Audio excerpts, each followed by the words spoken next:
ایک جنگل میں بندروں کی ایک ٹولی رہتی تھی۔ اس ٹولی میں 2 بچے بھی تھے جو اتنے شرارتی تھے کہ ان کے ماں باپ بھی ان سے بہت زیادہ تنگ آ گئے تھے۔ اسی جنگل میں ایک ننھا زراف بھی رہتا تھا۔ وہ بہت ہی سیدھا سادہ اور بھولا بالا تھا۔ ایک مرتبہ چرتے چرتے وہ جنگل کے اس حصے میں آ گیا جہاں بندروں کی یہ ٹولی درختوں کے پتے اور پھل فروٹ توڑ کر کھانے میں مگن تھی۔ دونوں چھوٹے شرارتی بندروں نے زراف کو دیکھا تو انہیں حیرت ہونے لگی، کیونکہ ان بندروں نے کبھی ایسا کوئی بھی جانور نہیں دیکھا تھا۔ بندروں کے ایک بچے نے کہا، ارے دیکھو تو کتنا عجیب و غریب جانور ہے، آؤ اسے چھیڑتے ہیں اور ستاتے ہیں۔ دونوں بندر کودتے پھلانگتے اس درخت پر پہنچ گئے جس کے نیچے کھڑے ہو کر زراف گھاس کھا رہا تھا۔ اس درخت کی ایک شاخ پر بیٹھ کر دونوں نے زراف سے کہا، اے لمبو، تیرا کیا نام ہے؟ زراف نے بڑی نرمی سے کہا، میں زراف ہوں، کیا مجھ سے دوستی کرو گے؟ دونوں بندر شرارت سے کھلکھلا کر ہنس پڑے اور کہنے لگے کہ تجھ سے ہم کیوں دوستی کرنے لگے؟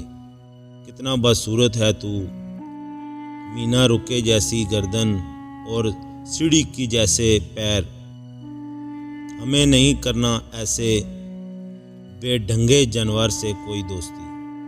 اتنا کہہ کر دونوں بندر زراف کو چڑھانے لگے۔ اتنا ہی نہیں کہ ایک بندر نے درخت سے ایک پکا ہوا پھل توڑ کر زراف پر پھینک مارا۔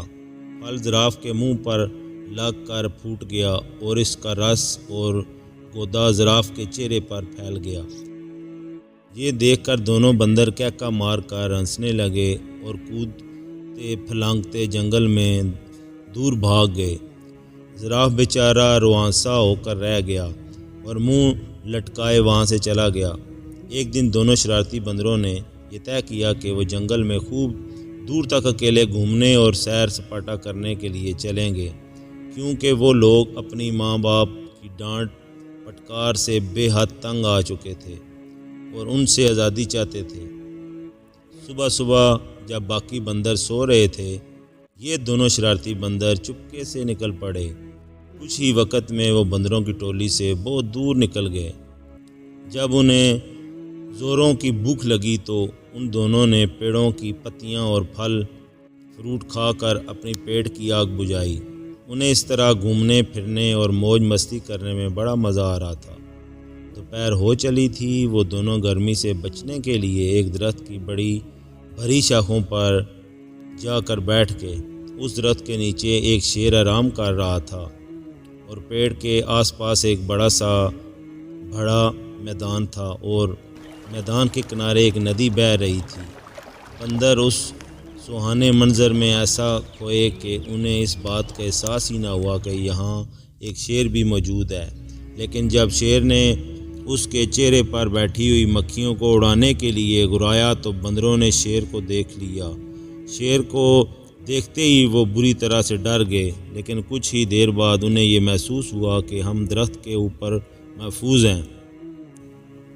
چونکہ ان کے اندر شرارت کوٹ کوٹ کر بھری ہوئی تھی، اس لیے یہاں بھی انہیں شرارت سوجنے لگی اور ان دونوں شرارتی بندروں نے آنکھوں ہی آنکھوں میں اشارہ کیا اور درخت کا ایک پھل توڑ کر نیچے گرا دیا۔ پھل سیدھا شیر کی ناک پر گرا۔ شیر کو بہت درد ہوا۔ اس نے غصے سے داڑھتے ہوئے ادھر ادھر دیکھا۔ جب اس نے اوپر کی طرف دیکھا تو اس کی نظر بندروں پر پڑی۔ بندر کھی کر گئے، لیکن وہ زیادہ دیر تک نہ ہنس سکے کیونکہ شیر آپے سے باہر ہو رہا تھا۔ اس نے گرجدار آواز میں دھاڑتے ہوئے کہا، کیا تمہیں معلوم نہیں میں اس جنگل کا راجا ہوں؟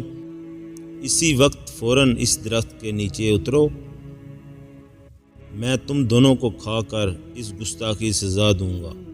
بندروں کو پھر ہنسی آ گئی۔ انہیں یقین تھا کہ ہم درخت پر محفوظ ہیں۔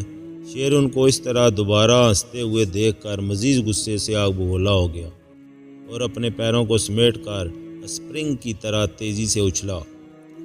ان دونوں شرارتی بندروں نے دیکھا کہ شیر کا جبڑا کھلا ہوا ہے اور اس کے تیز نوکیلے دانت ان کی طرف ہیں اور وہ بڑی تیزی سے اچھلتے ہوئے بالکل ان کے قریب آ گیا ہے۔ دونوں بندروں کے تو ہوش ہی اڑ گئے، ان کی ساری شرارت دھری کی دھری رہ گئی۔ وہ دونوں بندر ڈر کے مارے ایک دوسرے سے بری طرح لپٹ گئے۔ شیر نے چھلانگ تو بہت اچھی لگائی تھی، لیکن وہ وہاں تک نہیں پہنچ سکا جس شاخ پر وہ دونوں بندر بیٹھے ہوئے تھے۔ شیر نے دوبارہ زبردست چھلانگ لگائی۔ بندروں کی حالت بڑی پتلی ہو گئی تھی، وہ ڈر کے مارے چیخنے چلانے لگے، لیکن وہاں ان کی پکار سننے والا کوئی بھی نہ تھا۔ وہ تو اپنی ٹولی اور اپنے ماں باپ کی اجازت کے بغیر بھاگ کر آئے ہوئے تھے۔ اس درخت کے آس پاس کوئی دوسرا درخت بھی نہ تھا کہ وہ چھلانگ لگا کر اس پر چلے جاتے، اور نہ ہی اس درخت پر کہ جس پر وہ دونوں بیٹھے ہوئے تھے اونچائی کی طرف کوئی مضبوط شاخ تھی جس پر جا کر وہ بیٹھ سکتے ہوں۔ یوں سمجھ لیں کہ شرارتی اور نافرمان بندروں آج کی بری طرح پھنس چکے تھے۔ شیر کی تیز دھاڑ اور گراٹ سے ان کے کانوں کے پردے پھٹ رہے تھے، ان کا کلیجہ ہی کانپ رہا تھا، ان کی آنکھوں سے آنسو جاری ہو گئے تھے۔ وہ اس حالت میں تھے کہ انہیں کوئی کچھ سجائی نہیں دے رہا تھا کہ یکا یک ان کے کانوں میں دھیمے سے آواز آئی، گھبراؤ مت، میں تم دونوں کو یہاں سے نکال کر لے جاؤں گا، چپکے سے میری گردن کے سہارے میری پیٹھ پر اتراؤ۔ وہ کیا دیکھتے ہیں کہ ان کے ٹھیک اوپر درخت کے پتوں کے درمیان سے اسی زراف کا سر منہ نکلا ہوا ہے جس کی ان لوگوں نے ابھی کچھ دن پہلے ہی خوب مذاق اڑائی تھی۔ بندروں نے ایک دوسرے کو شرمندگی سے دیکھا کہ آج وہی زراف ہماری جان بچانے کے لیے تیار ہے۔ اس زراف کو اس دن کی شرارتوں اور مذاق وغیرہ کا ذرا بھی خیال نہیں ہے۔ دونوں بندروں نے اپنی نگاہیں نیچی کر لیں۔ زراف نے کہا، میرے دوستو جلدی کرو، اگر شیر نے مجھے دیکھ لیا تو وہ ہم تینوں کو کھا جائے گا۔ بندروں نے اب بلا جھجک اس کی گردن پر پھسلتے ہوئے زراف کی پیٹھ پر سوار ہو گئے، اور زراف انہیں لیے ہوئے تیز رفتاری سے وہاں سے کھسک گیا۔ شیر کو پہلے تو پتہ نہیں چل سکا کہ کیا ماجرا ہے، لیکن جب اس نے زراف کو پیٹھ پر سوار ہو کر دونوں بندروں کو بھاگ نکلتے ہوئے دیکھا تو اس نے دھاڑتے ہوئے ان کا پیچھا کیا۔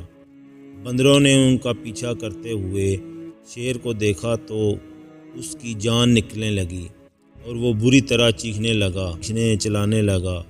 شیر پوری قوت کے ساتھ بندروں کو پکڑنے کے لیے دوڑ لگا رہا تھا اور گراتے جا رہا تھا۔ زراف نے بندروں کو سمجھایا کہ ڈرنے کی کوئی بات نہیں، اب تم دونوں بالکل محفوظ ہو، شیر مجھے کبھی نہیں پکڑ سکتا۔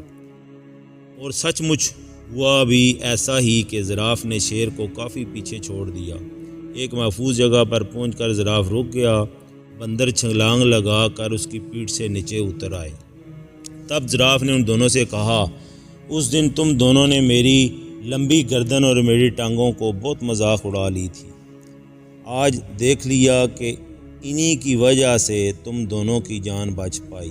لمبی گردن کی وجہ سے ہی میں تم دونوں کو دور سے دیکھ سکا اور درخت سے تم کو اتار سکا، اور لمبی ٹانگوں کی وجہ سے تیز دوڑ سکا۔ بندر اس پر کیا کہہ سکتے تھے؟ دونوں نے شرم کے مارے اپنی اپنی گردنیں جھکا لیں اور خاموش رہے۔ ان کی یہ حالت خاموشی اور شرمندگی کو دیکھ کر زراف نے ہنستے ہوئے خود کہا کہ چلو جاؤ، چھوڑو اب ان باتوں کو، بھول جاؤ سب پچھلے قصے، اب مجھ سے دوستی کر لو، میرے ساتھ روزانہ کھیلو گے نہ کیا؟ زراف کی یہ بھلائی دیکھ کر دونوں شرارتی بندروں نے کہا کہ ضرور۔ دونوں بول پڑے کہ ہم تمہارے ساتھ کھیلیں گے۔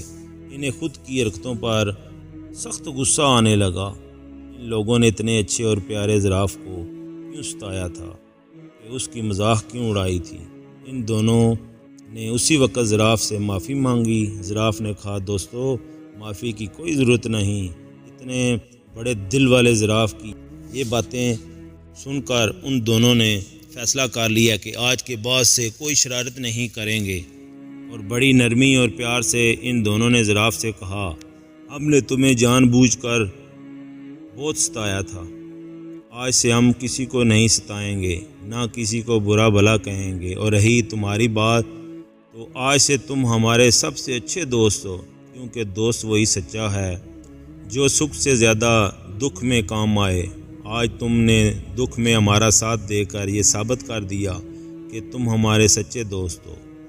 دونوں بندروں کی یہ بات سن کر زراف کو بڑی خوشی ہوئی اور وہ خوشی سے ناچنے لگا۔ امید کرتا ہوں کہ آج کی یہ میری کہانی آپ کو پسند آئی ہوگی۔ انشاءاللہ اگلی کہانی میں پھر ملتے ہیں۔ اللہ حافظ۔ السلام علیکم ورحمۃ اللہ وبرکاتہ۔